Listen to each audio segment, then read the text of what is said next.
This is maybe even more important if you think about exporting bananas.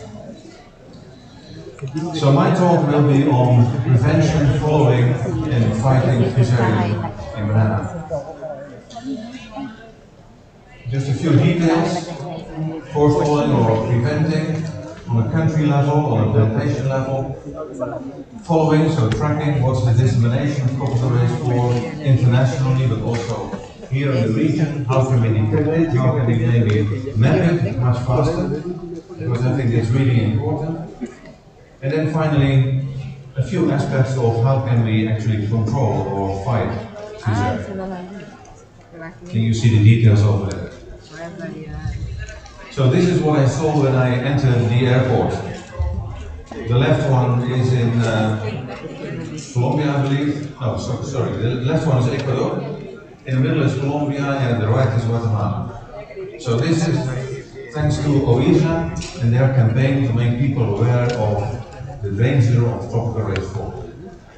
I have to admit, I just went through customs, had my suitcase, and then all of a sudden I saw this picture, but I almost passed it. So I think we would probably all agree that putting these posters is important, but of course it's not enough. Right, so we have to do much more, and then you very quickly are immediately already at the farm level. So this is the farm that invested a lot in protection and preventing the entry of TR4 in the plantation. And so, to give you an impression, the entire farm was fenced. You cannot just enter. There are roads, there are gates, and there are booths, exchange stations. So you cannot enter the plantation without changing your shoes. And unfortunately, what we have seen in international dissemination, contaminated tools, contaminated soil, tires of trucks and motorcycles. That's an ideal way to spread corporate for sure, internationally and intercontinentally. In the plantation, water, inundation, flooding is super efficient to spread the fungus, but internationally it's very important to make people aware, leave your shoes where you are. And use boots, only get into the plantation if you take my boots, right? These yellow ones. And that's good, because some of us have that experience. If you just walk in a plantation, we did it ourselves, we take the soil from our shoes, extract DNA, do a PCR, TR4 in the soil. Right, so if you step in a plane and you go to another country, you bring it there, and sooner or later it will show up. So prevention at this level is very important. But as we all know, unfortunately, despite all these activities, TR4 continues to spread. So apparently there's or something wrong, or it's just not efficient enough. So one of the things we are investigating right now is how can we, for instance, disinfect water. Because also in this region, irrigation is very important. If you have contaminated water, you spread the disease by irrigation. So I'm not going to the details here, but probably we all know that if you irradiate a DNA molecule with your UV, you damage it. Right? So that's why you have to protect the skin in the sun, and every hood in a lab has a UV lamp to kill spores that are in the air. So if you can irradiate spores or bacteria, for instance Ralstonia, because of local, in water, let's see whether that works to disinfect irrigation water. So this is a collaborative project that we do together with Tobacco here and with Favorita in Ecuador, and a Dutch professional company that builds the equipment. And first, just to take you through a little bit experiment, first we do a static test. That's what we do in everything that's coming to our table as a solution. We don't go straight to the field, we first test it in the lab. If it works in the lab, then you can go to a greenhouse or to a prototype, and eventually you test it in the field. And you collect all the data. And once you have the data, you write a paper and say, okay, now it's solid, it's peer reviewed, and now we can support this type of technology. So you will never say, this is it, give it a try in the field. That's not the way it works. So what we have here, this is not a regular UV irradiation, this is a technology where you actually prevent scattering and you just have one beam of UV. So that's what you see here, so here you see agar plates. This is copper-based 4 on the plate, and this is Rostonia, the causal agent of motor disease. And if you irradiate for 12 seconds or 24, you see TO4 is killed, except here, and that's most likely due to the scattering of this plastic plate over there. I will show you more data. This is not everything we have. Rostonia, same story. So apparently UV works, like on also fungi in the air, to kill Fusarium spores and bacterial cells. We then move to what we call a prototype. So a model, and once it works in that model, we can just expand it because this is just physics. We can expand it to a way higher throughput and see whether that works also. So this is where we are now. So we have, this is what we call a dynamic test. So here you see a model of a machine to irradiate irrigation water that's passing through the system. Right, so, and this is a test facility. We can modulate the flow rate of water, we can modulate the intensity of UV radiation, and we also can modulate the turbidity of the water, so the transmittance in water. And the layout of the experiment is actually very simple. Here you collect spores or spores in water that you put through the system, so before the treatment, and here you sample after the treatment, and you just compare the two. We don't do any PCR because PCR still works. The DNA is damaged, but you still have products. What you have to test, are the spores dead, yes or no? Now, this is a very simple test. Just put it on agar and see whether it grows. Everybody involved in lab work knows how that works. So that's what we have here. So you have a whole pile of agar plates sampled prior to treatment and after the treatment. Now this is the machine that's going to be put into a plantation. So as you can see, it has a flow rate of 450 cubes per hour. So that's required in a professional irrigation system. This is the minimum transmitters that we should have in water. Right, so we're not working with 95% pure water. It can go down to 85. It should still work there. Single pass, and we use the same labs as in the test facility. And this is then the result that we had in the prototype. So let's go first through this here. So here we have a control. This is just pure water on agar. Of course, nothing grows. Then here we have tropical race 4. Plated on agar plates. You see all these colonies, I hope.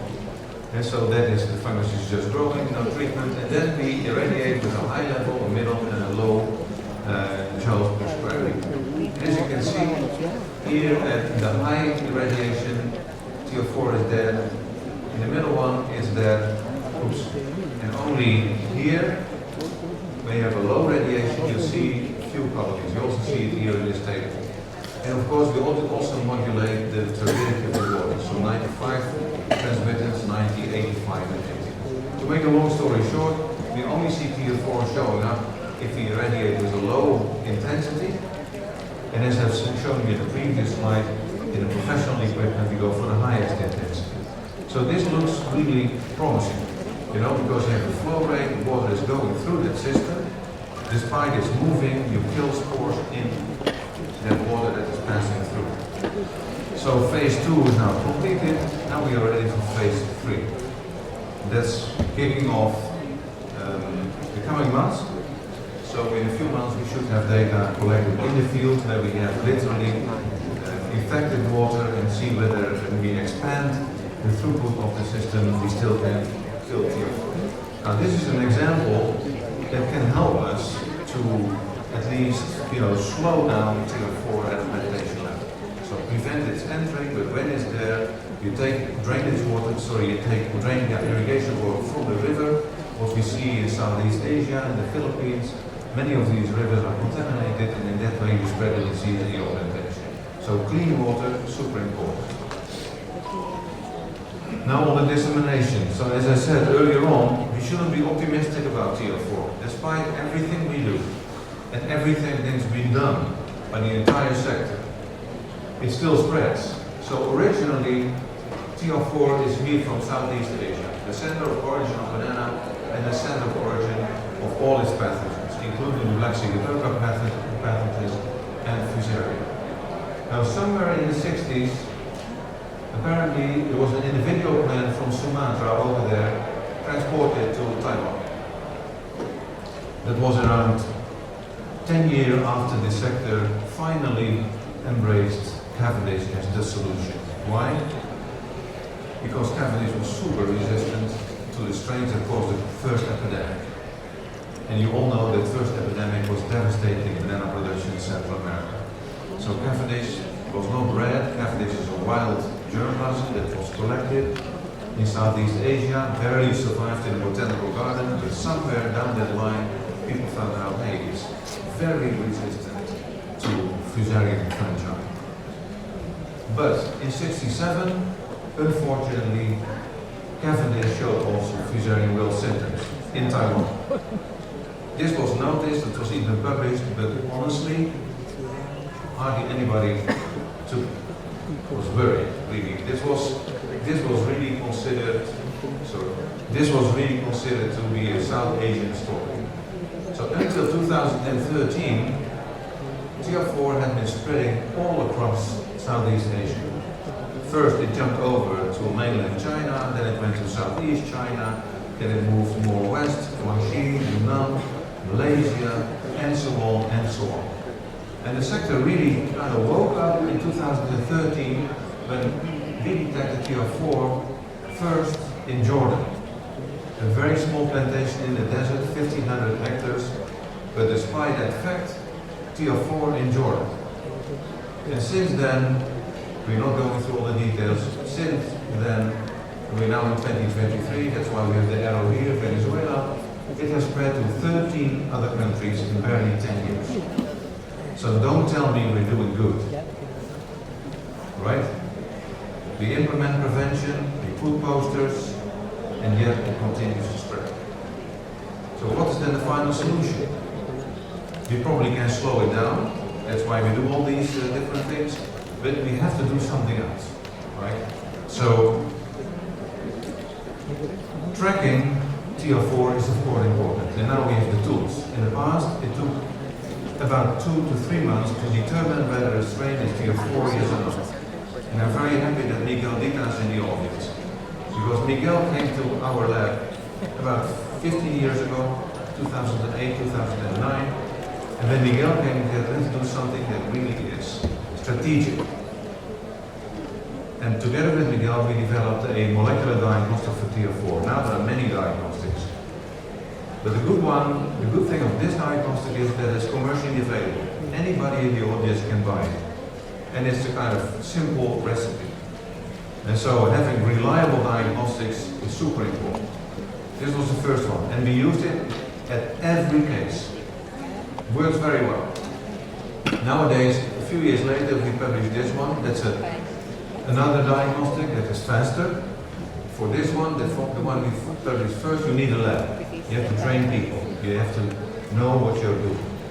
This one, we can train people in 2 days. You can take it with you in the field. If you have a suspect per hand, you can test it on the spot. But it is not good for high throughput, many samples. Then you really have to go for PCR. And of course, eventually it will be great with this type of tool. Lateral flow devices that we also use for COVID, for instance. You know, you just put a drop there in 15 minutes, you know, this is TR4 yes or no. That's possible. What is very important for any diagnostic you're using is this. So what you see here, this is a cartoon of the genome of TR4. What I mean with the genome is each individual chromosome. So chromosome 1 through 12. And what we've done for many other strains as well, we have sequenced it. So we know the exact DNA sequence of each and every chromosome.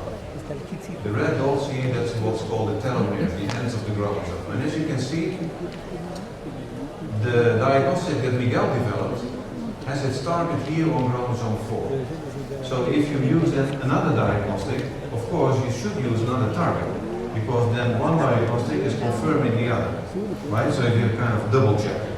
So the lab diagnostic that we developed here sits here on chromosome 11. So whenever this one is positive, this one should be positive too. right? So by using these different diagnostics, you have a confirmation. And it's not so important once tier 4 is already in the region, like here, but if you have a new incursion in another country, and it's going to happen, everybody knows, it's going to stop in Colombia and in Peru, and in Venezuela, it will move on.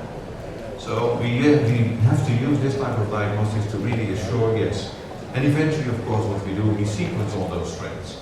So eventually, collectively, together with everybody working on it, you build up a database with all this information. And that's publicly available, so that's very important. Now, just a little bit more biology. We're not going to the details of these circles, but it is important. What you see here, this is a Fusarium collection that has been collected from around the world. It's about 1,000 isolates, all from infected plants that show Fusarium symptoms. And what we have done, this circle actually shows you a way how to depict genetic diversity. So you genotype a strain, or you sequence a strain, and then you see, hey, I see differences, so they're not exactly the same. Right? So that's what you show here. The second circle is exactly the same, but this pie chart here, it has TR4, you see? So it literally tells us that, look here, this one here shows, and you barely see any variation. This shows that wherever you take a TR4 strain from, whether it's from Peru, or from Colombia, or from Mozambique, or from Indonesia, they are absolutely lookalikes. It's like we have twins in the audience, right? If I take a sequence of twins, I will see 99% the same. But there are still differences. So the differences in TR4, you have to think about the entire genome is about 45 million base pairs, and we find about 1,200 differences. So that's a minor fraction. But based on those 1,200 differences, we can kind of group TR4 strains to see are they related in the same region, yes or no. It's kind of forensics. What it also shows, and I hope you can see that in the back, these are also strains that cause Fusarium wilt, but not in Cavendish, but in Gros Michel and many others, in plantain. And as you can see here, because of these branches, these are much more diverse. So TR4 is really all lookalikes, all the others, there are plenty of differences. So the strains that caused the previous epidemic are not the same. Those, we call them race 1 strains, they are genetically different, yet they all kill Gros Michel. Let's go to Peru. This is a worst case scenario. Peru production, this is the Chira Valley, and this entire valley is about 70,000 hectares, sits on one and the same irrigation system. So here is the Puechos reservoir, you see it here in the schedule. This canal got infected, the first incursion is here. Now we have throughout the entire canal 124 cases. Counted.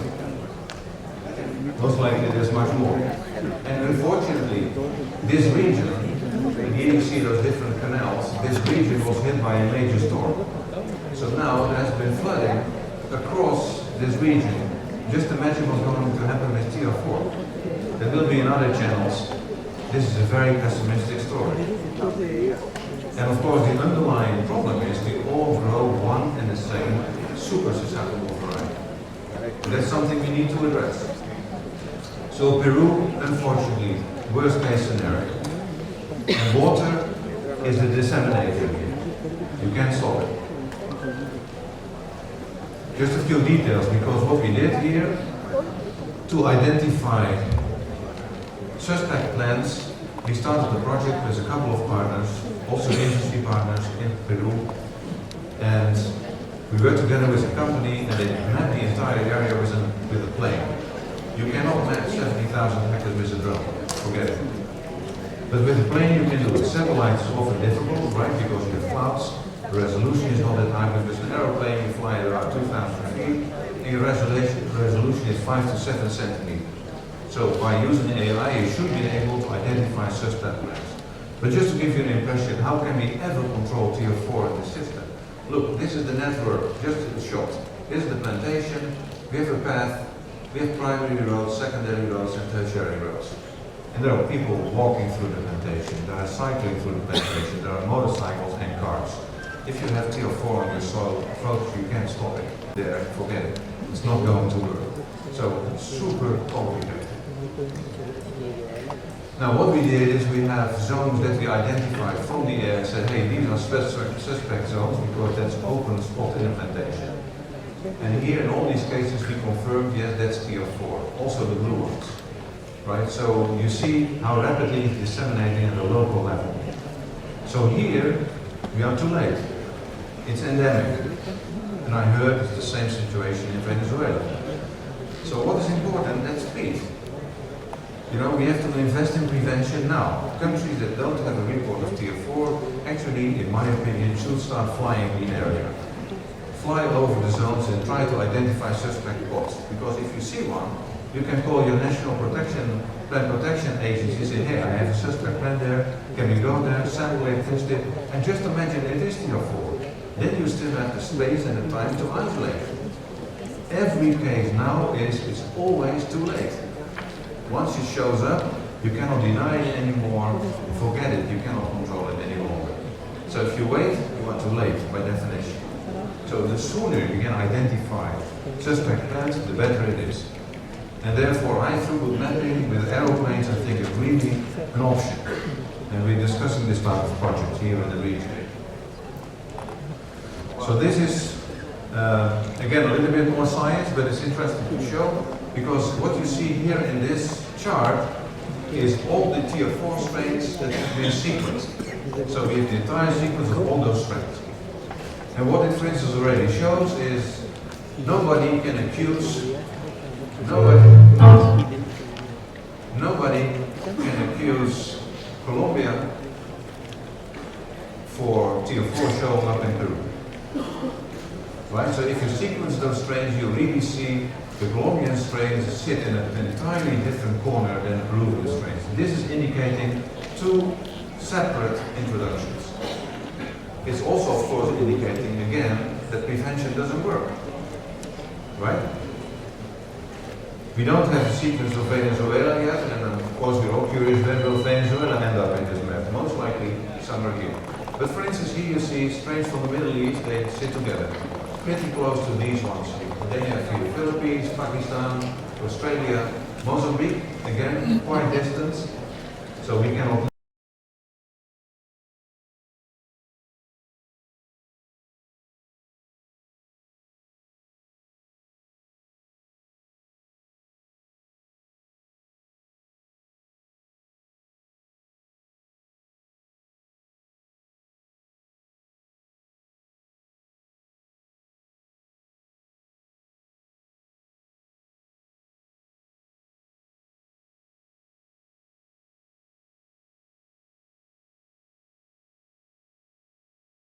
economic complex is incredibly important, and it's going to take a lot of time. One thing I wanted to show you as well is how Fusarium wilt was treated in a previous epidemic in Honduras. So whenever a field was infected, it was inundated, they built a dike here, put it in the water for a few weeks, and then replant it. Did it stop Fusarium wilt? No. Why not? Many of these plants were already infected, there was no tissue culture, we couldn't see it, we planted in these soils and just moved it. Now we are in a different situation, with tissue culture all around, so we can produce millions of plants. And this, I just show it as an example, this is inundation now in the Netherlands. Still being practiced, why? To control a nematode and intensive onion production. So you don't build a dike, you just put a small plastic fence. It's about a layer of 20 centimeters of water, 6 weeks, and they can continue onion production. So inundation itself, as a technology, is nice, because you generate an anaerobic environment. Fusarium needs oxygen, they die. Nematodes die. Right? So if you have those individual spots I was talking about, you fly a plane, a country, there's no tier 4 map yet, you see a spot, a suspect plant, just imagine now, oh, it's tier 4, what to do?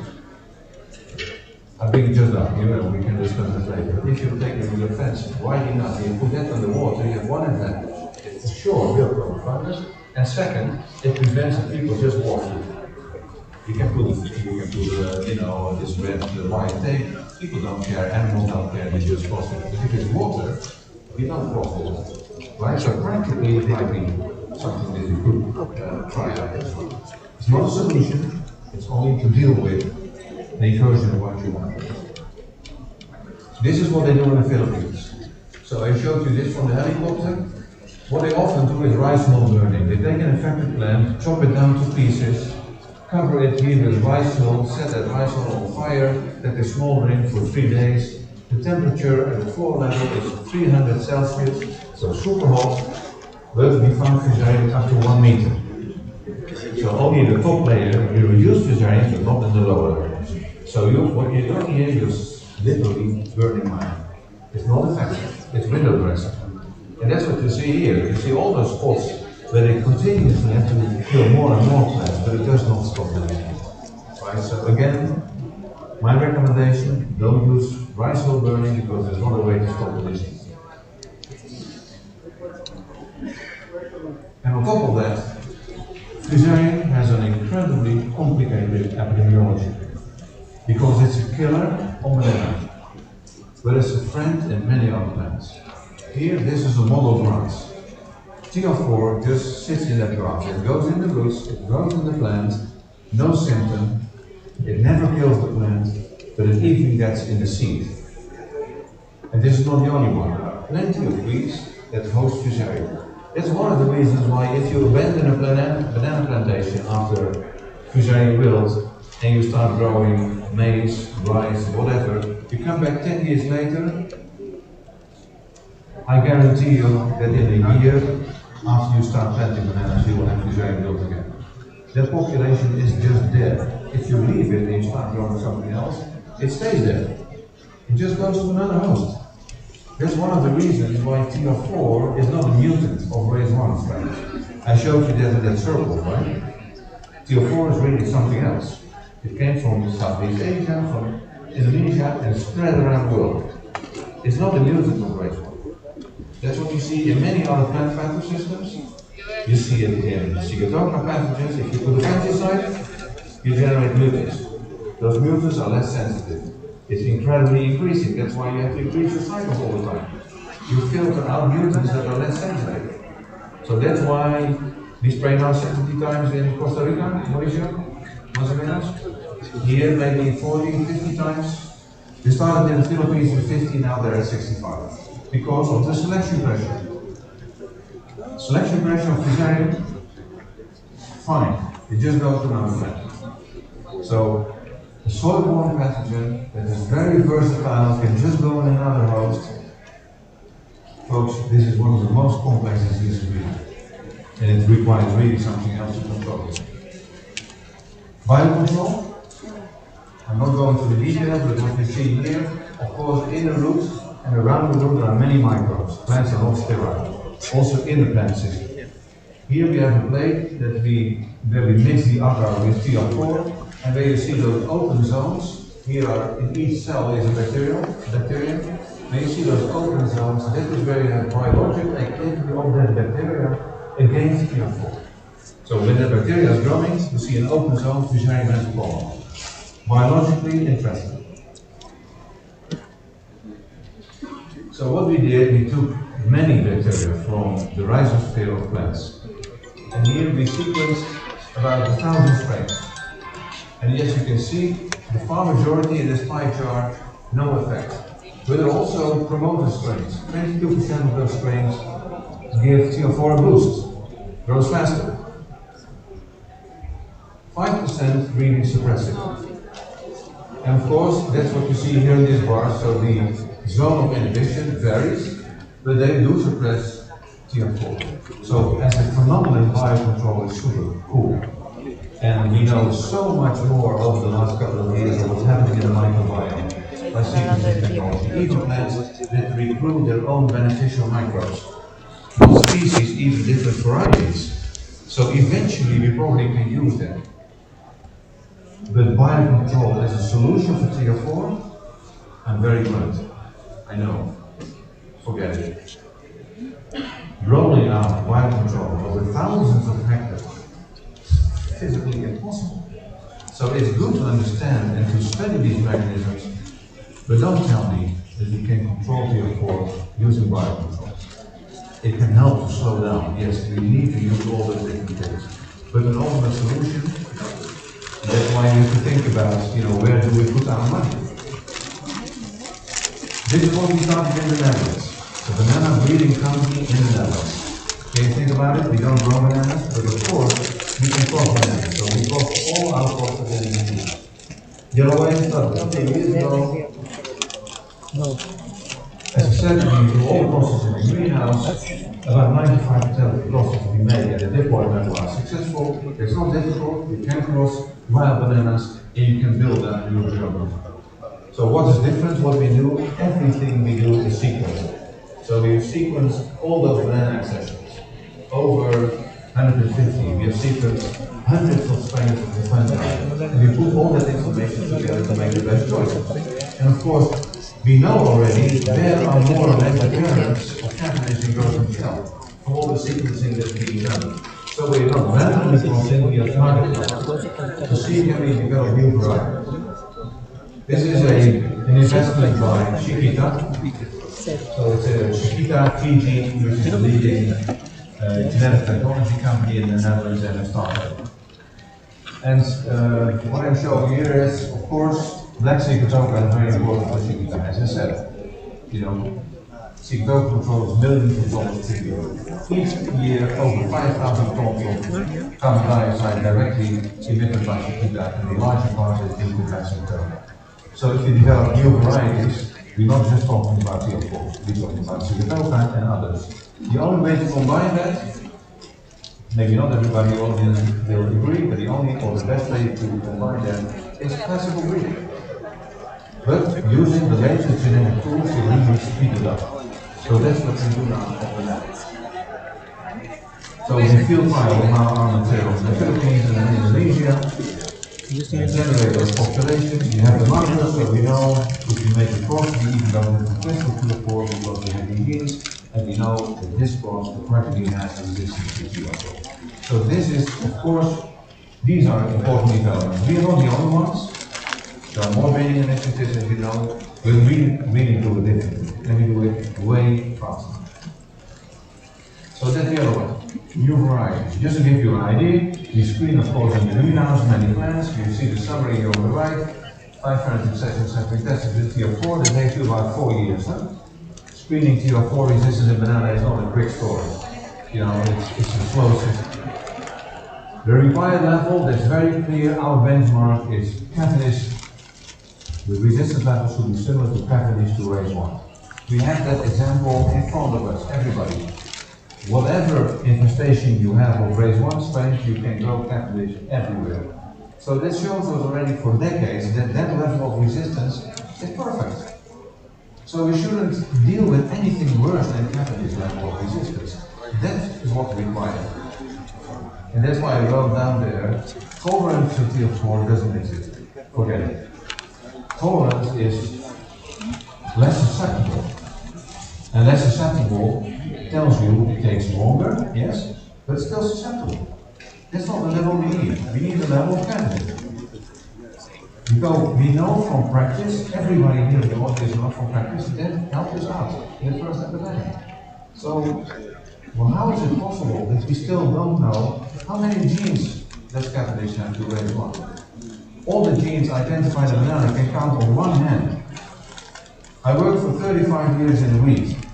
All the genes in wheat, 8,000 genes. 1,250 involved in disease resistance. That's a book. In banana, it's a hand. So we just started. So it's very important to invest in this type of basic research, do genetics. Even if you talk about genome editing, it's fantastic to repair something, but it's not the ultimate solution. But if you want to edit something, you need to know the gene, right? Otherwise you can't edit it. So we have to invest in this basic know-how. I don't know whether the movement is going to work, probably not. I just want to show you here what it takes to score a plant. Right? You have to cut it, you have to open it, you have to clean it, you have to make a photograph, and then eventually, there we go. Still works. That's how we're doing. So if you talk about the project where you're screening 10,000 plants, you have to do this 10,000 times. So a lot of that. Collecting these data is not simple. But you have an impression here, so this was one of our students. Here you see the symptom, this is TR4. Clean it up, and then you make a photograph. And once you have the photograph, you put it in the database. That's what you do here. So we don't score, we don't say, okay, it's 1, 2, 5, 4, 6 or so, not a scale. If you want to do real genetics, you need quantitative data. So you make a photograph, you score what is the percentage of affected tissue, and that goes in the database. And then you can QTL analysis. So this is the hardcore data that you really need to do to map genes on the genome. And to eventually develop markers, or eventually to clone them, like what James Dale did. Alright, finalizing. I think it's like tomatoes. 25 years ago, we grew tomatoes in our country in low glass houses. The yield of tomato over the last 25 years has at least quadrupled or maybe even 5 times. If you talk to a tomato breeder, they would say, you know, about 50% of that production increase is genetics. It's breeding. The other 50% is innovation of the cultivation method. So we don't put it in soil anymore. No, there is not a single tomato plant in soil. It's all in substrate. Exactly having the right volume of water, the right nutrients. Banana production. Don't take me wrong, I think we still do the same as 100 years ago. Is there a lot of innovation in the production system? I don't think so. So what we did, we used this example and said, you know what, let's grow bananas on substrate. That helps us a lot because it's kind of lifting banana from its problems. No nematodes, no weeds, no moco, no Fusarium, no nematodes, and exactly sufficient water and nutrients. And I know, and I see it also in the audience, we think you're crazy. That's fine. Nevertheless, we started the company, and we are now testing this in the field in the Philippines. That's struck by TR4. So if you have to put out of production thousands of hectares because it's infested with TR4, why don't you swap to substrate? Let's give it a try. So we're collecting all those numbers and see what is now the economic feasibility of testing, of growing substrate. Possible? For sure. Right, so we have, I think we need a push for innovation in banana production. This might be also one. So as I said, you know, this is a company, a startup company, and it has attracted the attention of investors. Let me add that as well. So this is not just a pipe dream. There are people that are super serious about this, including myself. I'm finishing off. So I promised you to talk about following and fighting Fusarium. Prevention, super important. But I hope I've shown you that there are holes in our prevention. We are unable to stop TR4. So, what we need to do, we have to continue mapping. And I gave you the Peru example.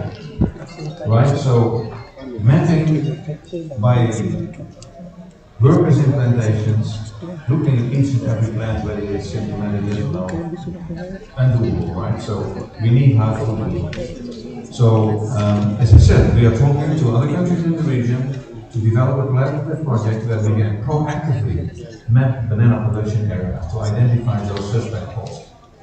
Call in the National Plant Protection Agency and timely identify whether it's TR4 yet or not.